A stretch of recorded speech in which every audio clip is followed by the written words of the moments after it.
দুর্যোগের বিষয়ে এই প্রশ্নটা করব মাননীয় দুর্যোগ ব্যবস্থাপনা এবং ত্রাণ মন্ত্রণালয়ের মাননীয় মন্ত্রীর কাছ থেকে আমরা একটা জানবার বিষয় আছে। আসলে কি আমাদের বাংলাদেশের যে দুর্যোগের যে ম্যাপ সেটা থেকে কোনো ধরনের পরিবর্তন এসেছে?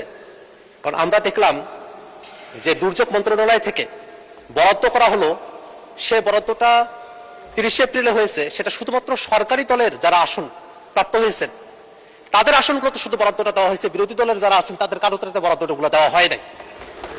যদি এরকমটা হয়ে থাকে যে বাংলাদেশের আসলে দুর্যোগগুলো যখন আসবে তখন শুধু সরকারি দলের যে আসনগুলো আছে সেখানেই দুর্যোগগুলো আসবে, বিরোধী দলের যে আসনগুলো আছে সেখানে দুর্যোগগুলো আসবে না, তাহলে হয়তো একভাবে হতে পারতো। কিন্তু দুর্যোগগুলো যখন আসে মাননীয় মন্ত্রী মহোদয়, তখন কিন্তু আপনার আসনেও আসে, তখন আমাদের আসনগুলোতে এই দুর্যোগগুলো আসে, তখন কিন্তু আমরা সবাই কিন্তু সাফারার হই। এবং এই যে বরাদ্দগুলো আসে এটা কিন্তু সরকারি দল বিরোধী দল এই বিভাজন করে এই দুর্যোগগুলো আসে না। এবং এই দুর্যোগের যে অর্থগুলো বরাদ্দ করা হয়, এই বরাদ্দগুলো কিন্তু করা হয় জনগণের ট্যাক্সের টাকা থেকে, জনগণের থেকে এই অর্থগুলো আহরণ করে তারপরে জনগণের পিছনে এটা বরাদ্দ করা হয়। কিন্তু আমরা দেখলাম যে গত 30 এপ্রিলে যে বরাদ্দটা করা হয়েছে 85 লাখ টাকা করে এবং 90 টন করে চাল গম, সেটা শুধুমাত্র সরকারি দলের যারা এমপিরা আছেন বা সরকার দলের যে আসনগুলো আছে সেখানেই সেটা বরাদ্দ করা হয়েছে। কিন্তু বিরোধী দলের কোনো আসনেই এই অর্থ এবং এই যে চাল গম সেটা বরাদ্দ করা হয় নাই, যেটা বিরোধী দলের আসনে যেসব সাধারণ নাগরিকেরা আছেন তাদের প্রতি চূড়ান্ত বৈষম্য। এবং 24-এর পরে এরকম বৈষম্যমূলক কোনো নীতি বাংলাদেশে চলতে পারে বলে আমরা মনে করি না।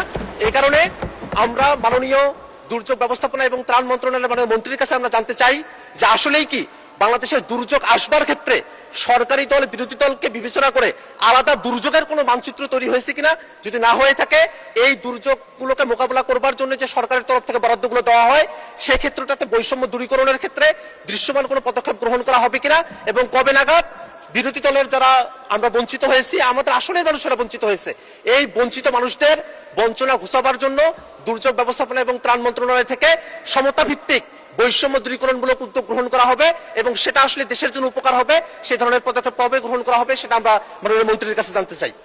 আর উনি টিআর কাবিখার কথা বলেছেন, যে সমস্ত এমপি মহোদয়রা আমাদের কাছে চাহিদা পত্র দেয় সেখানে আমরা বরাদ্দ দিয়ে থাকি। আমার মনে হয় যে কাল পরশুর মধ্যে ওনারা ওনাদের বরাদ্দ পেয়ে যাবেন। ধন্যবাদ। আপনারাও পেয়ে যাবেন, ধন্যবাদ আপনাদের।